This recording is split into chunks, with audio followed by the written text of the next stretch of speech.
I'm Cliff Ribner. I'm going to talk to you today about our revolution, which founded this country, and how different it is from every other revolution. The big thing about revolutions is they are dramatic events. In all of them, there's always been plenty of blood. The question is whose blood and why is it being spilled? Every revolution has some purpose. And in our revolution, there was one purpose and one purpose alone. And it's very important that there only be one purpose, at least if people want it to turn out well. Because when there's more than one goal, goals tend to conflict when they are different. For example, our purpose was always individual liberty. And the founders who fought our revolution, when they wrote the Declaration of Independence, they invoked other authorities. They invoked John Locke's Second Treatise of Government when they said they were fighting for life, liberty, and the pursuit of happiness. That was their goal, but it was always individual liberty.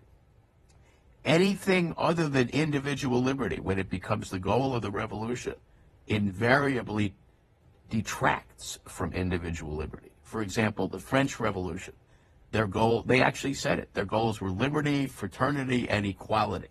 Well, liberty and if your goal is liberty and equality, equality of what? Equality of outcomes or equality of opportunity? Part of our liberty was equality of opportunity. We wanted this to be a country where everyone had the same opportunity as everyone else. Under the French Revolution, and of course the communist revolutions, which like the French Revolution were collectivist, and I'll talk about that a little bit in a minute. Their goal ultimately was for equality, not for individual liberty. The goal of equality overwhelmed and conflicted with the goal of individual liberty because they wanted to impose equality. And when equality is imposed from the top, that's a collectivist thing, and that's an authoritarian thing. When it's imposed from the top on the people, it has nothing to do with individual merit. And it has nothing to do with equality of opportunity. It's the opposite. It's the equality of outcome. And that's what all collectivist revolutions always end up promoting. So that the equality, liberty of the individual became a meaningless concept. In fact, in the collectivist revolution, and the first one was the French Revolution, you can read the words of Robespierre, where he talks about terror being a virtue, that everyone had to fall in line.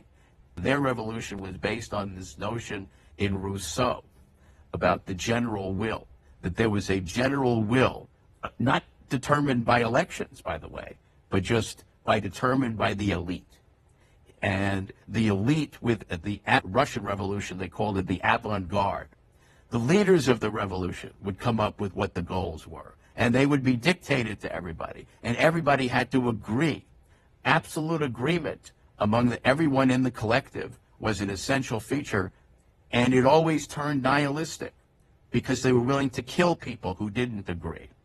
And this has been the case with every collectivist revolution. The French Revolution, it's when the guillotine was invented as sort of, believe it or not, it was done as a sanitized way, a relatively painless way of murdering people. That was the whole purpose of the guillotine. And what it is when you have these collectivist notions of wanting the group to be represented, and for the idea of group rights and group powers, those powers end up being over the individual. And ultimately, the big difference between all the collectivist revolutions and ours was belief in God and the immortal soul. And that's no exaggeration. If you really believe in God and the immortal soul, you can't be a collectivist revolutionary. And that's why all collectivist revolutions ultimately have contempt for God. And you can even see it in their actions. They do things that are contemptuous of religion. The whole transgender movement, you can see it in America. And by the way, in America, we have had a counter-revolution going on ever since Karl Marx published the Communist Manifesto in 1848. It's had a great deal of success. We've had huge Marxist intrusions on our country. All of these administrative agencies that have been created in the federal government, none of those are in the Constitution. All of those are exactly like the commissariats, which were in the Soviet Union. They're bureaucracies which control entire areas of the economy, and they dictate to everyone under their jurisdiction how to operate their business. And the economy is where everyone functions to earn a living. And these agencies, they're given all three powers of government, all the things that are precluded under our Constitution. Our Constitution very carefully creates an executive branch, a legislative branch, and a judicial branch. Those agencies have all three powers. Under our Constitution, for real, the only way any citizen can be ordered to do anything is if a court orders them to do it after due process. But every one of those agencies order everyone under their thumb to do all sorts of things. The executive is not allowed to order citizens to do things unless they're in the military. The chief executive is commander-in-chief of the military. But the president isn't allowed to order citizens to do things. But that's what all those agencies do. And every one of them is either in the executive branch or they're completely outside the Constitution. And in fact, they are unconstitutional for a variety of reasons, one of which is that they exercise all three powers. And as James Madison said in the Federalist 47, anyone, any agency, any individual who exercises all three powers over other people, that is the very definition of tyranny. And he promised in the Federalist 47 that under our Constitution that could never happen. That's why they divided the powers. So that each one of these agencies actually has more power than any of the three branches of government that are actually authorized in the Constitution. Those agencies are themselves collective. Anytime you have a bureaucracy, it is a collective. And bureaucracies always become Marxists if they don't start out that way. And unfortunately, what happens with these agencies is they are given power. You have to understand that in every business, the right to own the business gives you two attributes. One of them is control over the business. The other is the right to the profits from the business. In a corporation, shareholders are entitled to dividends, and they're entitled to earn the profits when they sell the stock. And ultimately, shareholders are supposed to have control over the board, which has power over the corporation. But those are two attributes of ownership. Property rights under our system of government are a bundle of rights. And when you own property, you have if you really own it, you have the right to control it within the law and to get its profits. Every one of those agencies steals because they pay no compensation. They steal the right to control the business from all the actual business owners because those business owners have to answer, in many cases, to multiple agencies. Every financial services business has to answer to so many, it's unbelievable. There's the Fed. Every public corporation has to answer to the SEC. The SEC dictates to every public company what they're allowed to say and when they're allowed to say it. That's what they do. They violate the freedom of speech of every one of those companies. That's just an example. But every one of those agencies do terrible things like that. And it's all supposed to be in the name of the collective. Not that that terminology has ever been used here, because that would be antithetical to our Constitution, which is not dedicated to collectivism at all. It's for individual liberty. And anything that's dedicated to individual liberty, collectivism is inherently antithetical to. And when you try to seek equality, that's where the French Revolution went awry. We could put it that way. Or that's one way it did. Now, another problem they have is that they thought they were starting from year zero. They literally wanted to completely eradicate all the centers of power, the king, the church, everything that had power within France, be replaced by the government. That was what they were doing. They were making the government supreme in every respect, including dictating everything. So it was just, in that sense, it was just as tyrannical as the worst king. The only difference was it wasn't a king. And that's why when Napoleon wrote the Napoleonic Code, he just copied exactly the laws that Louis XIV had originated, which imposed this bureaucratic dictatorship over all of France. And that's what we are imitating here. Every time one of these agencies is created, they claim that it's for our safety or to improve our health. These are always the excuses of despotism. And every one of these agencies were created supposedly to help the people. They never do it. None of those agencies have ever helped anyone. The FDA has never saved a single life. Oh, they'll give you statistics. They'll say, oh, statistically, we saved this many people. But it's always a statistic. It's just like with seatbelts. They say, well, we've got this statistic that says, based on some computer model, that we've saved 100,000 lives with the seatbelt. But they never point to a single case in which that's happened. And in fact, there are specific cases where people have died because they've been crushed by the airbag.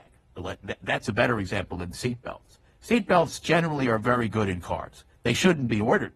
And there's nothing in the Constitution that permits the federal government to order us to wear seatbelts. Now you can't buy a car where you can start it without putting on your seatbelt. Well, what if you don't want to wear it? Why should you have to do that? That was all done in the name of supposedly consumer safety laws, something that Ralph Nader promoted.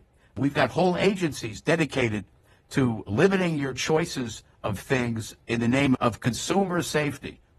So the big classes of things they've been doing it with since the 70s have been with the environment, where they've got all these laws affecting how people can use their property. And what they do is they give people who have no interest in the property at all, so-called environmental groups, the right to sue landowners and prevent them from using their property the way they want to use it. That's completely antithetical to the basic property laws of this country, which grant fee simple ownership to whoever owns his property. Your property, you're supposed to be the king of your castle in your property. You're supposed to do anything you want with it as long as it doesn't hurt the guy next door or other people.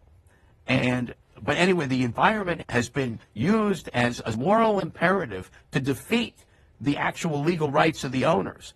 And we've got all these agencies dealing with that. And we've got things like OSHA, which Nixon created at a stroke of a pen, telling companies how to run their business, supposedly for the safety of the employees.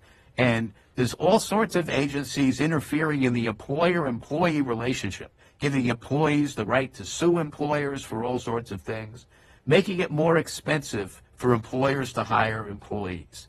Every time one of these agencies comes into existence, supposedly to help employees, all it does is makes it more difficult for employers, which makes it more difficult for employees. Because ultimately, who do employees work for? They work for employers. So the more profits an employer can get from having an employee, the more he desires to have an employee. That creates demand.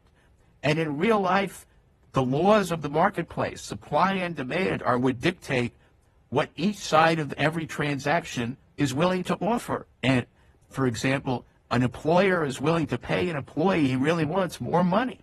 And by the way, one of the reasons why the chief executives of large public companies get paid so much is because they not only have to run their business, they have to deal with all these agencies.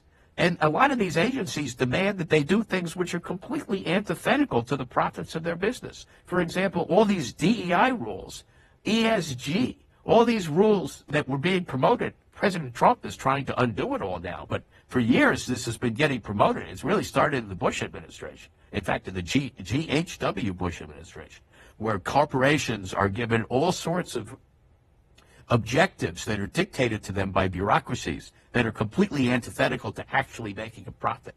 So the chief executives have to be smart enough to actually navigate between all of these competing objectives and ultimately make a profit for their company also. That's a very tough thing to do. And that's why they make such amazing amounts of money. If they just had to run the company, if they didn't have to answer all these bureaucracies, the companies could probably get them for a lot less. Because then the people would just have to know how to run the business. And if you go to a bank, 90% of the people in a bank, they don't do anything having to do with real banking.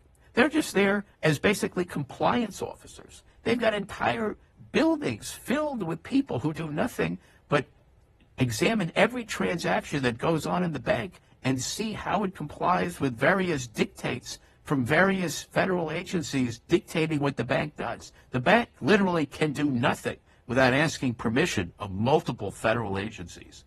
And yet we still have financial problems sometimes. In fact, the Fed was created in 1913. It has power over all the banks. They monopolized the currency with that. It's completely unconstitutional. The Fed, under the Constitution, the federal government's only allowed to coin money, not to print it, even if it's printing it backed by gold.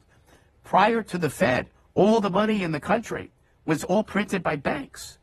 private banks. It was not nationalized. The federal government did not print it. It was real money, and it was backed by gold, and it never had a cent of inflation. All the inflation that's taken place took place after the creation of the Fed. And the whole purpose of the Fed was both to prevent inflation, which had never happened before, and to prevent booms and busts. And it's what created the Great Depression. Great Depression, of course, was greatly magnified in its length of time that it lasted by the New Deal policies of Franklin Roosevelt, at which his own Secretary of the Treasury, Henry Morgenthau, admitted to in 1939 in testimony before Congress. He said all those agencies they created, all that stuff, they didn't do a thing to help the economy, and all it did was bury the country in debt. But none of those things have ever been repealed. We still have all those terrible laws from the 1930s that were passed as part of the New Deal. Not one of them has been repealed. Some of it was held unconstitutional at the time, but most of it was not, and it's still there.